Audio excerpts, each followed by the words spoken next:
This week sees Michael acting as the guardian angel to the Callie & Son trucking company that ship highly sensitive electronic components in Albuquerque, New Mexico. It's another example of someone picking on the little guy who are trying to make ends meet but have no scruples in working them over and stealing their shipments. Stay classy.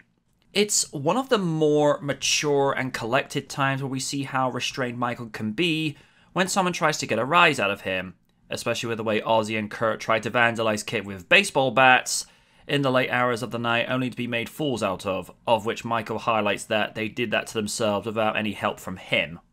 It's true. One aspect that they never really went anywhere was with Sheriff Winston.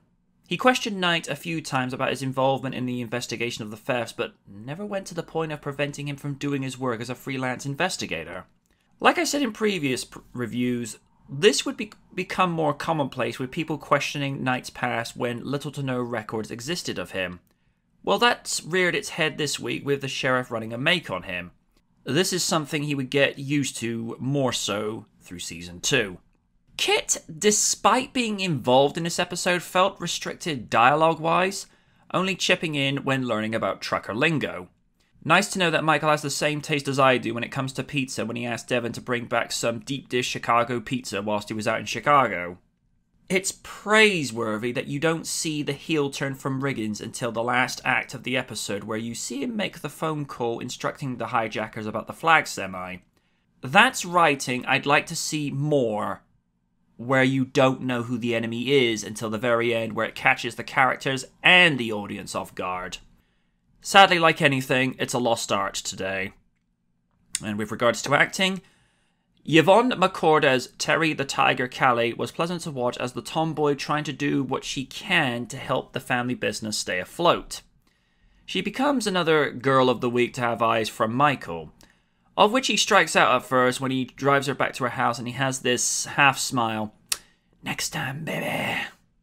Edward, as ever, is just first class with being the straight guy to Michael's antics and taste when it comes to his eclectic tastes in foods. David and William are as good as ever. Daniels is a little limited with his dialogue, but his delivery is perfect as the Trans Am now.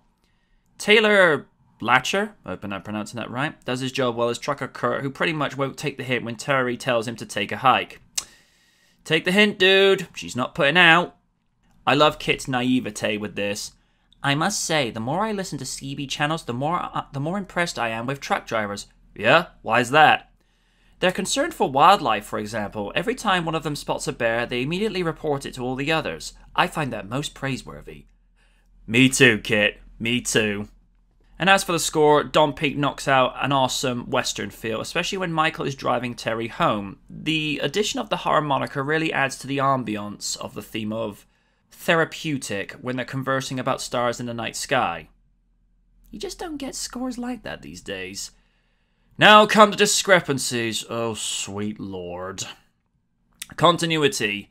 And once again, this is provided by the good people of IMDb.com. IMDb.com for all your movie trivia, knowledge, and things you may not have known about movies.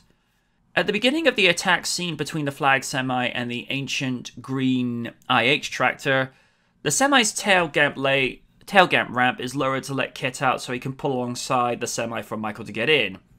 When we see Kit sitting in the back of the truck with his white backup lights lit, indicating that he's already running and shifted into reverse. But in the very next sequence, Kit is seen and heard powering up and then shifting into reverse. Also, when he backs down the ramp, his backup lights are not on at that time. And now for crew or equipment visible. Shortly after the scene where the two truckers work Kit with baseball bats, you can see the hidden guy inside Kit reversing him. Yeah. During the opening scene, as the masked man in the beige overalls runs to the trailer, he cranks the support pillars to go down. However, as the pillars only go down several inches, takes a long time to go down fully, moments later he disengages the kingpin on the truck and disconnects the hoses. If the truck would drive away now, the trailer would fall down at the front. Overall, thoroughly decent episode from start to finish. I can't really add anything to what I've already talked about. It's a well-made episode from writing, casting, special effects, and score.